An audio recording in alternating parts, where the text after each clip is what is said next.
Assalamualaikum warahmatullahi wabarakatuh. Innal hamdalillah nahmadu wa nasta'inu wa nastaghfiruh wa na'udzubika min syururi anfusina wa min sayyiati a'malina may yahdihillahu fala mudhillalah wa may yudlilhu fala hadiyalah. Amma ba'du. Alhamdulillah, pada kesempatan ini saya Wahyu Mubarok dari kelas C1 S1 Akuntansi akan memaparkan tentang pemahaman ma'rifatullah. Yang pertama, ma'rifatullah. Ma'rifatullah bukanlah semata-mata mengenal zat Allah, karena hal itu tidak mungkin terjangkau oleh akal yang terbatas. Ma'rifatullah adalah asas perjalanan ruhiyah manusia secara keseluruhan. Orang yang mengenal Allah akan merasakan hidupnya tenang, lapang, dan dia hidup dalam rentangan panjang antara sabar dan syukur. Dengan ma'rifatullah, seorang muslim akan senantiasa menjaga dirinya dari hal atau melanggar aturan-aturan Allah Subhanahu wa taala, sehingga hidupnya dipenuhi dengan rahmat dan ridhonya. Ma'rifatullah juga merupakan puncak kesadaran yang akan menentukan pelajaran hidup selanjutnya. Dengan berma'rifatullah ini, manusia bisa mengetahui tujuan hidup yang sesungguhnya, yaitu dunia bahagia dan akhirat surga. Metode yang digunakan dalam berma'rifatullah ini adalah metode tafakur, yaitu berpikir menggunakan akal dan kalbu. Tujuan bertafakur ini yaitu meningkatkan kesadaran. Tafakur juga harus sesuai dengan Al-Quran dan As-Sunnah. Yang kedua, at-thariq illa ma'rifatullah, yaitu cara menuju ma'rifatullah. Yang pertama melalui ayat-ayat Allah Subhanahu wa taala. Yang pertama ayat qauliyah. Ayat qauliyah ini yaitu perkataan langsung Allah Subhanahu wa taala dalam firman-Nya atau dalam Al-Qur'an. Yang kedua ayat kauniyah. Ayat kauniyah ini berupa alam semesta. Yang kedua melalui metode Islam. Dalam metode Islam ini kita dapat menggunakan nakli dan akal, yang hasilnya akan membenarkan dan menghasilkan sebuah keimanan.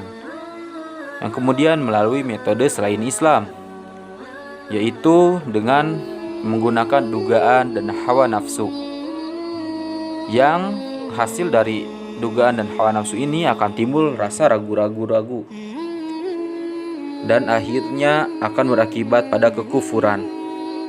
Bagian ketiga, al-mawani min ma'rifatillah, atau penghalang-penghalang dalam mengenal Allah. Secara garis besar, terdapat dua hal yang menghalangi manusia dalam mengenal Allah.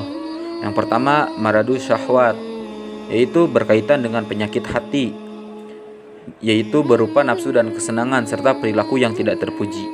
Kedua, maradu subhat, yaitu berbagai hal yang menimbulkan keraguan, lebih banyak berkaitan dengan masalah akal dan logika.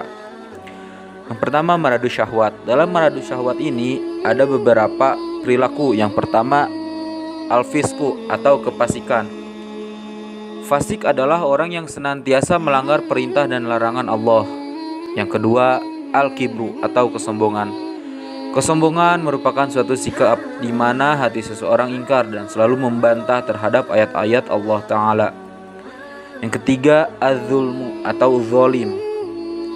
Yang keempat juga al-kidbu atau dusta atau berbohong. Kedustaan merupakan sikap bohong, pura-pura, dan pengingkaran terhadap ayat-ayat Allah Subhanahu wa taala. Yang terakhir dalam maradu syahwat ini yaitu kasratul ma'asyi, yaitu banyak melakukan perbuatan maksiat. Yang kedua penghalangnya itu adalah maradu asyubhat. Yang pertama al-jahlu atau bodoh. Yang kedua al-irtiyab, ragu-ragu.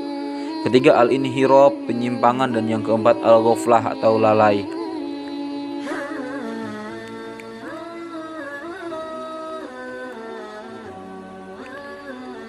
Kemudian eksistensi Allah Ta'ala.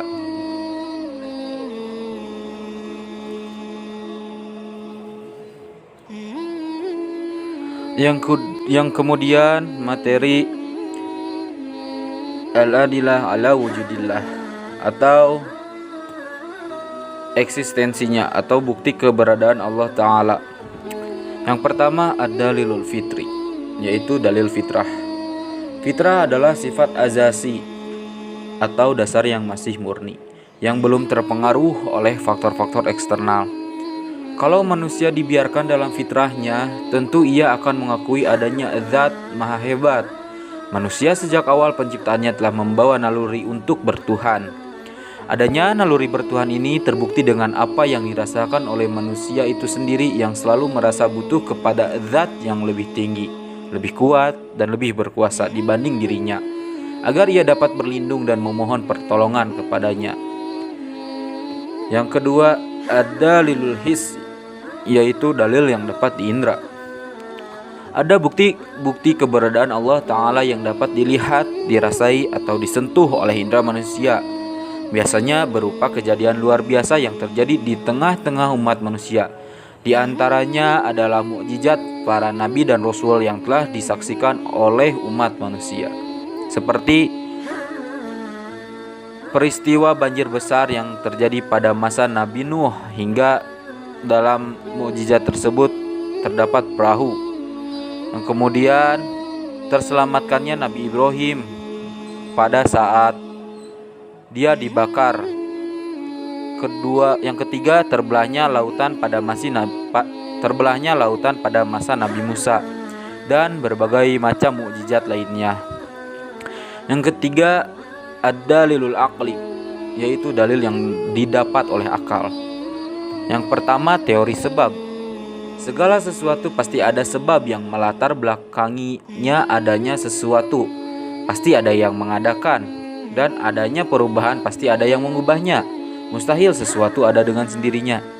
Mustahil pula sesuatu ada dari ketiadaan. Pemikiran tentang sebab ini akan berakhir dengan teori sebab yang utama atau causa prima, dia adalah Tuhan. Yang kedua, teori keteraturan. Alam semesta dengan seluruh isinya, termasuk matahari, bumi, bulan, dan bintang-bintang bergerak dengan sangat teratur. Keteraturan ini mustahil berjalan dengan sendirinya, tanpa adanya yang mengatur. Hal ini menunjukkan adanya kuatan maha dahsyat yang menciptakan dan mengendalikannya. Tegasnya, langit menceritakan kemuliaan Allah pada bumi. Ad-dalilul naqli. Dalil naqli adalah dalil pembuktian akan keberadaan dengan merujuk petunjuk kitab suci, yaitu dalil naqli Al-Quran dan As-Sunnah, untuk membimbing manusia mengenal Tuhan yang sebenarnya. Sebab akal dan fitrah tidak bisa menjelaskan siapa Tuhan yang sebenarnya. Yang kelima, ad-dalilut tarikh atau dalil sejarah. Eksistensi Allah Ta'ala telah diberitakan di sepanjang sejarah umat manusia, mulai dari masa manusia pertama yaitu Nabi Adam alaihissalam hingga Rasul terakhir Nabi Muhammad SAW.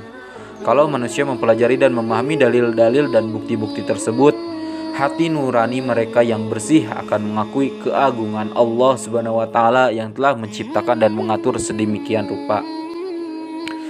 Kemudian pada bagian kelima yaitu tauhidullah atau mengesahkan Allah. Tauhidullah secara bahasa Arab merupakan bentuk masdar dari fi'il wahada yuwahidu tauhidatan dengan huruf tasydid, yang artinya menjadikan sesuatu satu saja. Secara istilah syar'i, makna tauhid adalah menjadikan Allah sebagai satu-satunya sesembahan yang benar dengan segala kekhususannya. Mentauhidkan Allah secara umum berarti mengesahkan Allah dalam zat, mentauhidkannya sebagai satu-satunya zat yang berhak dan layak untuk disembah.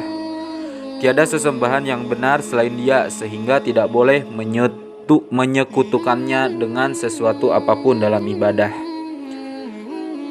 Macam-macam tauhid. Tauhid yang pertama yaitu tauhid rububiyatullah atau tauhid rububiyah. Tauhid rububiyah ini yaitu mentauhidkan Allah dalam kejadian-kejadian yang hanya bisa dilakukan oleh Allah Subhanahu wa Ta'ala, serta menyatakan dengan tegas bahwa Allah Ta'ala ini ialah Rabb, Raja dan pencipta semua makhluk, dan Allah lah yang mengatur dan mengubah keadaan mereka. Rububiyah ini atau tauhid rububiyah ini akan mengesahkan Allah sebagai pertama khaliqon sebagai pencipta, yang kedua razikon sebagai pemberi rizki, dan yang ketiga sebagai malikan atau keesaan Allah sebagai pemilik alam semesta. Yang kedua tauhid mulkiyah. Tauhid mulkiyah yaitu berasal dari kata malika yamliku yang artinya memiliki, berkuasa penuh atas apa yang dimiliki. Sedangkan maknanya adalah mengesahkan Allah Subhanahu wa taala sebagai satu-satunya pelindung atau pemimpin, walian, satu-satunya pembuat hukum, hakiman, dan pemerintah, amiron. Yang ketiga yaitu menjadikan Allah sebagai ghayatan dalam melaksanakan kewajiban untuk mengesahkan Allah sebagai bentuk dari keyakinan seorang hamba terhadap Rabb-Nya. Maka tentunya seorang hamba akan mengetahui Allah sebagai satu-satunya yang dituju, yang diibadahi, dan yang disembah. Yang keempat, ilahan ma'budah atau Tuhan yang disembah. Makna dari ilahan ma'budah ini menjadikan indikasi bahwa hanya Allah sebagai satu-satunya yang wajib disembah dan diibadahi. Tidak ada Tuhan selain Allah. Yang keenam yaitu al-hayya fi dhilali tauhid atau hidup di bawah naungan tauhid. Mentauhidkan Allah. Hidup mulia hanya akan diraih apabila seseorang hanya berwala, loyal kepada satu Tuhan yang maha sempurna, yaitu Allah Subhanahu wa taala, dengan pemahaman akidah yang benar dan sesuai dengan yang diajarkan oleh Rasulullah sallallahu alaihi wasallam tentang zat. Zat merupakan atau zat esensi merupakan